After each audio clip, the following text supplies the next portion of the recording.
Applications of determinants. Area of a triangle. Now, determinants can be used in multiple actual life scenarios.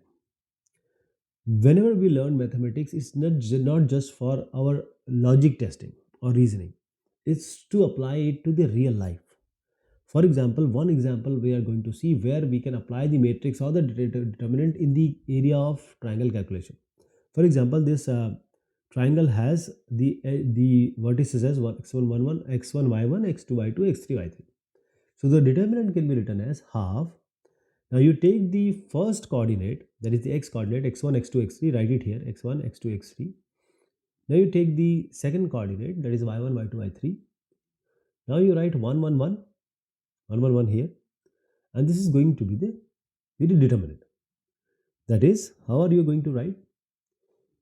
You just have to expand this determinant, and we will expand it using the column first column, that is this column. Okay, half will write later, x1 into what will be there, y2 y3 1 1, and minus x2, you get y1 1 and y3 1.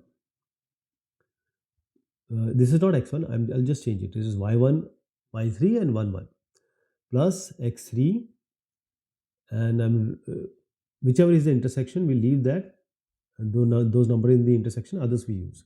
So y1 y2 1 1. So you have this y1 and y3. Okay, now this is x1 and y2 minus y3. This is simply 2 by 2 determinant I am taking. Y2 minus 3 minus x2. This is y1 minus y3. y1 minus y3. Then we have x3. This is y1 minus y2. Okay. Now you can just replace this. We don't want the negative sign in between. So if I replace it by plus, this becomes y3 minus y1. Okay. So the result will be like this. And you just take this and divide by 2. You get the final answer. Area of a triangle. Now we have an example here. So the vertices of this vertex, 3 vertex are given. So how do we find out the solution? Let us take the 3 vertex and we will try to find out the determinant of it. But there is a special way of writing it. This is x1 y1 negative 1 8. This is x2 y2, which is negative 2 and negative 3. And then we have x3 y3, 3 and 2. Now you can take any one x1 and y1. You can take even this 3 and 2 x1 y1. You can take my negative 2 negative 3 as x1 y1, and it will not change the result. So how do we write it? I'll write each and everything.